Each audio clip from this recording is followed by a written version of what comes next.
Enter at your own peril and pass the bolted doors where impossible things may happen that the world's never seen before.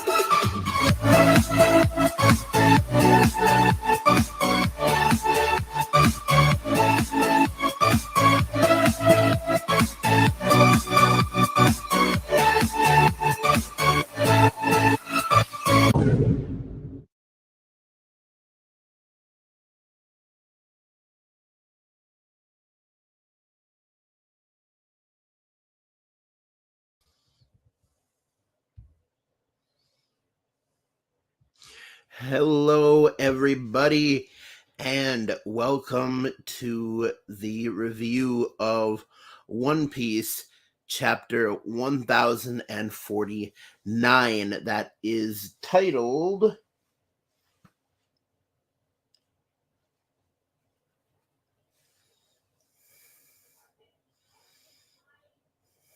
Let me make sure I'm getting this right.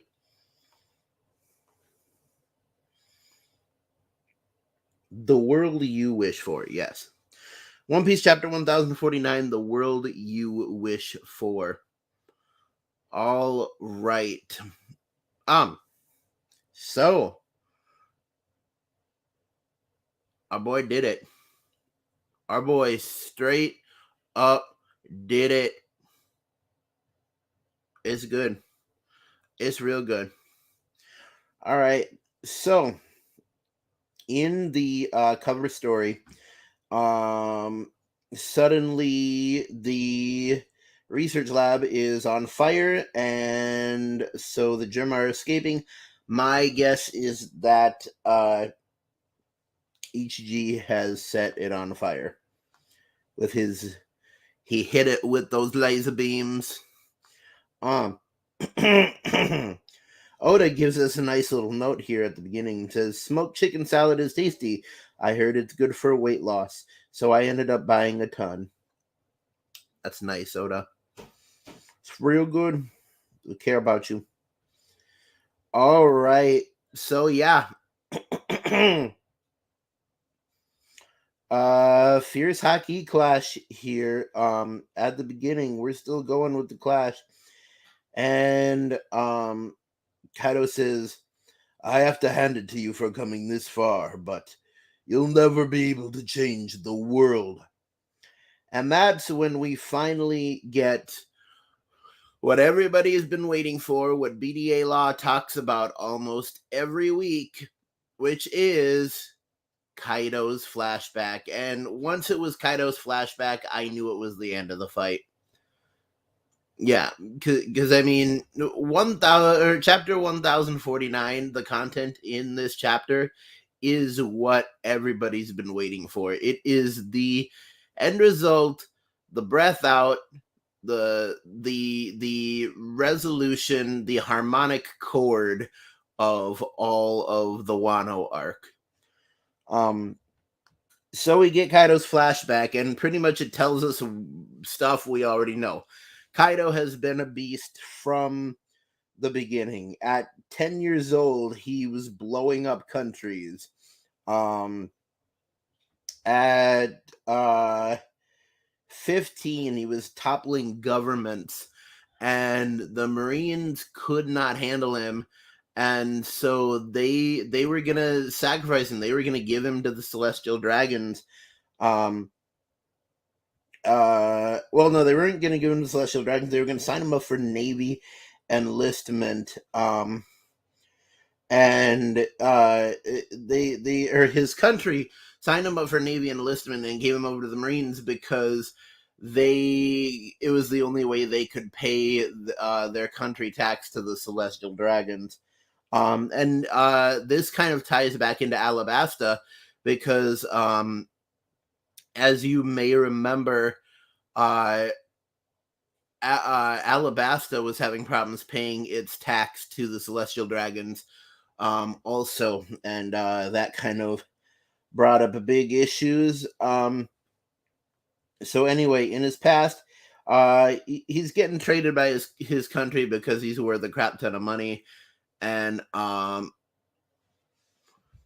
a Trix up in here saying, "Yo, Trix, I was hoping you show up. This is good. This is good. Excuse me." Um. So, anyways, then he escapes. Kaido escapes the Marines. Um. And gets a wanted bounty and officially becomes doesn't officially become a pirate. He technically becomes a fugitive of the Marines. And he's so powerful, like as it was said when he was first introduced, he's been caught by the Marines 15 different times and escaped. And at one point in here, they say, "I heard he gets caught on purpose when he's hungry. A prison ship isn't a buffet." So 44 years ago, Pirate Island full of lead.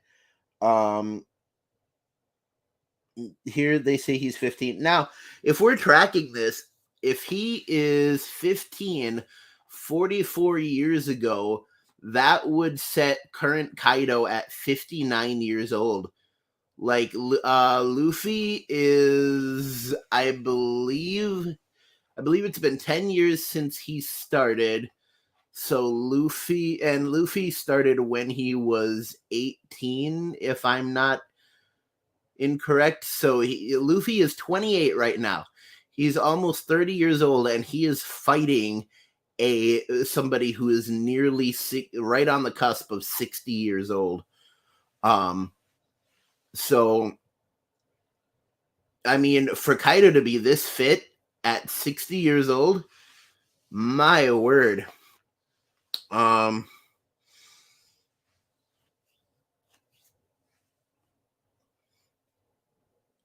yeah, that is interesting to know. But yes, this is 44 years ago, Pirate Island full of lead. And honestly, this Pirate Island, I think that's where what is it, Blackbeard has been hiding out recently and stuff. I think it's pretty much the Port Royal of the One Piece world. So anyways, Kaido there meets Whitebeard, a younger Whitebeard, and Whitebeard asks if he wants to be a pirate and says, "Rocks wants to meet you. What will you do?" Of course, as we know, Kaido joins the Rocks Pirates, and that silhouette in the door looks kind of like a young Big Mom. And so yeah, of course the rocks fall. We know that. Says I heard a Marine called Garp beat them, which this really drills in all the much harder how powerful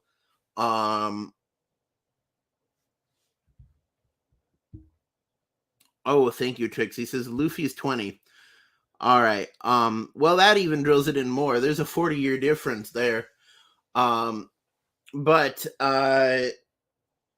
what is it? Garp defeated the Rocks Pirates, and that drills in all the more just how powerful Garp is. So this witch that we see, and I really feel like this witch has been behind a lot of stuff. This is the witch that we saw at the beginning of the Wano arc. That was the original owner of the face swap devil fruit that Mr. Tuban Clay eventually got. And as of now, I believe like she is the oldest devil fruit user that we've seen. Because I mean, we met Tuban Clay before we met her, and she had the devil fruit before he did. So he found the regrown face swap fruit or whatever it's called. So anyway, this witch is talking to Kaido, and she kind of gets it in his head that like survival of the fittest is the biggest thing, and I think she's really trying to push. I think she really put a lot of negativity into him. And he says, from now on, everything will revolve around the former members of the Rock's crew. So he says this, and I didn't realize this at first, but this Kaido saying this sets the emperors. He says everything will evolve around the former Rock's crew, and this statement is the origin of the four emperors. Big Mom, Kaido, Whitebeard, um, and I mean, I suppose Roxy was one himself before Shanks came along, but yeah. Um, she says, the witch says, weapons shape the world we live in. With that in mind, I have a proposition for you. And he calls out to the people there at Onigashima and says, let's show all these peace-loving nobles the hellish reality of war. One's worth can only be gauged in battle where everyone is equal and anarchy reigns free. So that's really the basis of what everything was behind. So, I mean, Kaido has been a very three-dimensional character for a long time, and that's what we've all liked about him. But it is sad to find out all of his all of his motivation, everything behind him, was kind of influenced by this witch. Like, um, the witch was kind of the um what was the name, Grimoire or Grimlock, or the guy in Lord of the Rings who like poisoned the mind of the king of Rohan. I can't remember his name, but exactly like that. Um, all of his motivation was like it was incepted into him. It was just negatively seeped into him. Um, so he's talking to King now, and he says, Yamato mentioned Joy Boy. Not sure how that brat learned his name. If Joy Boy is the same man that you're waiting for, King, then I know who he is. King says, who is it? Then King says, apparently, no. Kaido says, apparently Odin wanted to open Wano to welcome Joy Boy.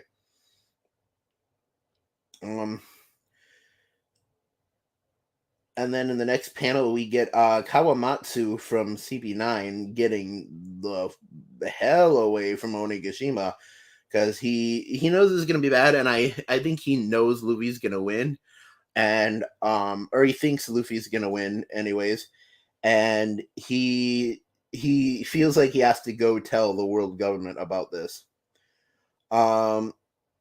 Everyone's cheering for Luffy. And Momonosuke still trying to summon the flame cloud, still trying to move Onigashima. A whole bunch of chaos here, just showing everybody else. The water keeps flowing throughout Onigashima and actually starts spilling out of it. And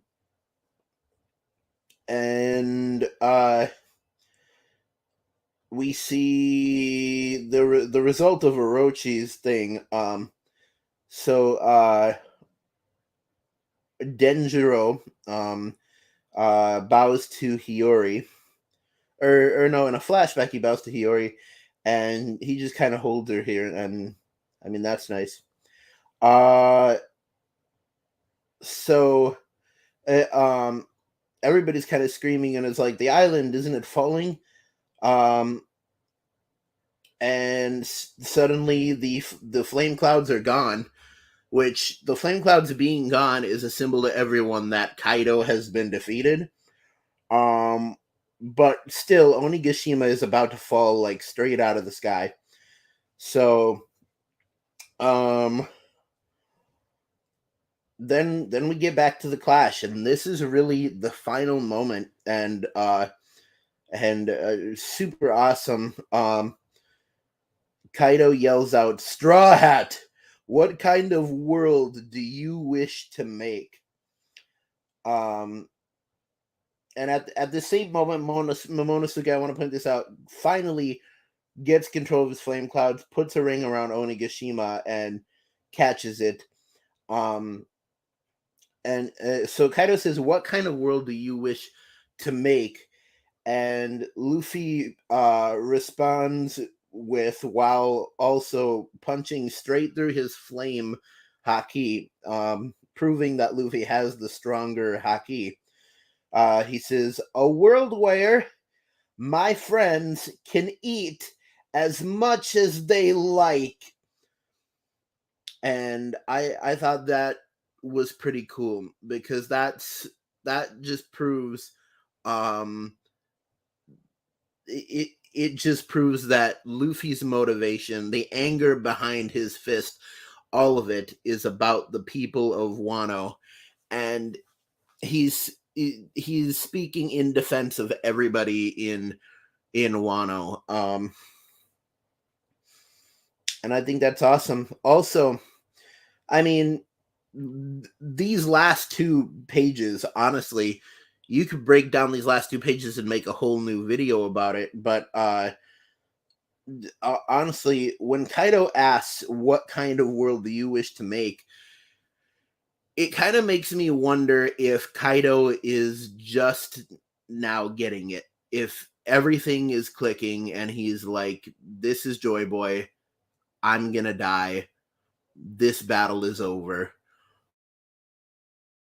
It makes me wonder if he's kind of just being like, "You know what? This is it. I'm gonna take the L. I'm gonna take the L train straight down." Um, so Luffy wins the clash, punches through Kaido's flame haki and punches Kaido's like legitimate body. And the last thing he yells out is, "That's my kind of world." Smacks Kaido so hard that while he's falling, we get a full panel of just lines in the shape of Kaido, which means that that punch was so hard that Kaido hit the speed of light at one point. So Monosuke pulls Onigashima out just in the nick of time. Kaido falling super fast and crashes down into the waste of Wano. But as he's falling, he has a flashback, kind of like Big Mom did, and he says, in this flashback, he's talking to King, and he says, "King, I know who he is." And King says, "Who is it?" And Kaido says, "Joy Boy is the man who'll be able to beat me one day." And King says, "If that's true, I don't think he'll ever appear." We see a couple of the wishes that were sent up by the festival. Please vanquish the scary dragon, restore the Kozuki clan. And Kaido finally hits the ground and falls. And here's the thing. So in the last panel, we see Kaido on the ground looking very woozy, and Luffy looking extremely burnt out. But here's the thing. I don't think Kaido's dead. Like he's taken big hits. But I mean, the way that Kaido is drawn in this panel, like, he's not bloody, he's not like bashed up, he's just laying there. Like the impact of hitting the ground didn't even like do that much damage to the surrounding area. I expected a bigger boom. But I mean, especially with the kanji that are written with the musical note, it kind of just looks like he's like birds flying around his head, knocked out unconscious, which I'm pretty sure, and especially with the way One Piece usually goes, like, I'm pretty sure, just like Big Mom, like, Kaido's not dead. For sure, not dead. And I mean, what is important to note here, what is very important to note here, is that in all these battles, like, earlier when Luffy actually died, we did get the winner's card of Kaido versus Luffy. Kaido wins, but we have not yet gotten the winner's card of this fight, which honestly is very interesting. Because usually, once you get to the result of the final hit, Oda puts up,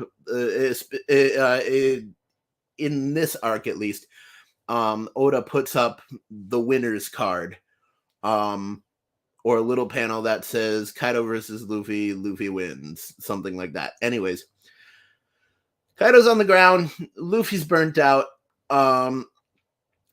I don't think Kaido's gone, and unless like the first couple of panels in 2 weeks, because there's a break next week, unless the first two panels in the next chapter give us a winner's card, I won't believe that Kaido is fully down. But yeah, we have to see what happens. But honestly, dude, I can never predict what Oda is going to do, because I honestly thought he'd give it another week. Just because Oda's thing, as I said last week, is doing the stretch. He likes to take moments that are important and stretch them as long as they can until specific chapters. And I get what he did here. I think that he knew that the fans couldn't take another break before the end of the Kaido storyline. And so he was just like, I gotta finish it this week. I gotta put in the work. And he gave us what we wanted. He gave us the breath of fresh air, the sigh of relief, the everything working out nicely. But yeah. And it's funny because all the anime watchers won't know that Luffy won for the next like 3 months. And I think that's kind of funny. But anyways, yeah, I really expected him to do it in 1050, but he gave it to us in 1049. So hey, I'm not gonna look a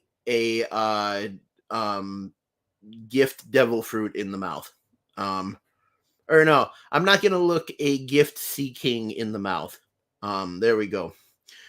But yeah, let me know what you guys think in the comments about this whole chapter. Remember to like, comment, and subscribe, and also like, if you like this stuff, share it. Like, sharing really helps this stuff to blow up and stuff like that. But yeah, break next week, so I will be back to talk to you guys about 1050 in 2 weeks. Anyways, keep YouTubing, YouTubers. Don't fight the fro, and always remember to stay legendary. See you later, YouTube. Bye-bye.